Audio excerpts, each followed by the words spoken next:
नमस्कार दोस्तों, आज हम बात करेंगे प्रॉपर्टी इन्वेस्टमेंट से रिलेटेड। देखो, प्रॉपर्टी इन्वेस्टमेंट नॉर्मली हम 5 टाइप से कर सकते हैं।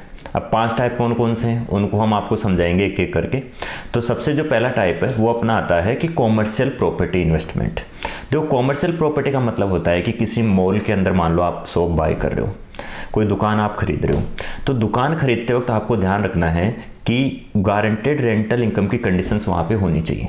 गारंटेड रेंटल इनकम का मतलब होता है कि जिस ओनर से आप शॉप खरीद रहे हो वो ओनर आपको XYZ इनकम की आपको गारंटी दे कि इतनी रेंट इनकम आपको जनरेट होगी। अगर वो इनकम जनरेट नहीं हो रही है तो वो इनकम ओनर पे करेगा।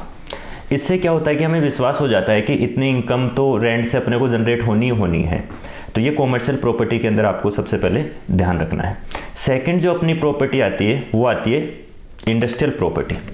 इंडस्ट्रियल प्रॉपर्टी के अंदर क्या होता है कि जैसे कोई भी प्रॉपर्टी सस्ती मिल रही है तो ऐसा नहीं है कि हम जल्दी में उसको खरीद लें, क्योंकि इंडस्ट्रियल प्रॉपर्टी के अंदर काफ़ी नॉर्म्स होते हैं जो हमें ध्यान रखने की बहुत ज़रूरत है। और इंडस्ट्रियल प्रॉपर्टी को डेवलप करने का काम करता है रिको, जो अपने गवर्नमेंट की एक ऑर्गेनाइजेशन है। उसके काफ़ी कंडीशंस हैं, काफ़ी नॉर्म्स हैं जो हमें ध्यान रखने पड़ते हैं। थर्ड जो अपनी प्रॉपर्टी आती है वो आता है प्लॉट्स। जैसे मान लो आप कोई प्लॉट खरीद रहे हो और किसी प्राइवेट डीलर से आप वो प्लॉट खरीद रहे हो, तो प्लॉट्स जो खरीदते हैं वो भी हमें गवर्नमेंट ऑर्गेनाइजेशन से रजिस्टर्ड प्लॉट हमें खरीदने हैं।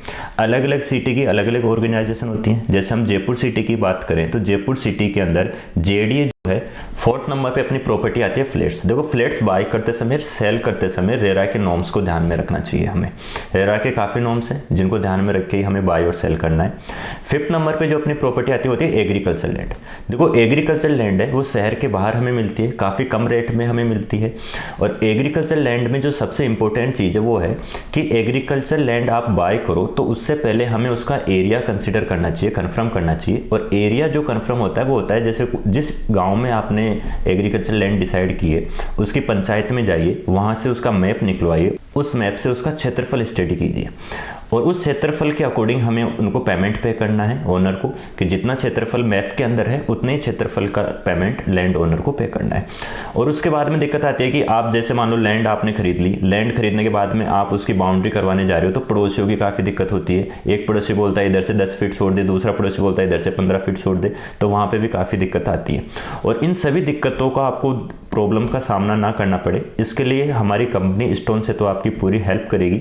चाहे वो प्लॉट्स की बात हो, चाहे वो एग्रीकल्चर लैंड की बात हो, इंडस्ट्रियल लैंड की बात हो या फ्लैट्स की बात हो, क्योंकि ये सारे जो भी गवर्नमेंट ऑथराइजेशन है अपने, उनके सबके नॉर्म्स हमें पूरे पता होते हैं। हमारा काम ही यही है कि हम कस्टमर की अच्छे से अच्छी हेल्प कर सकें।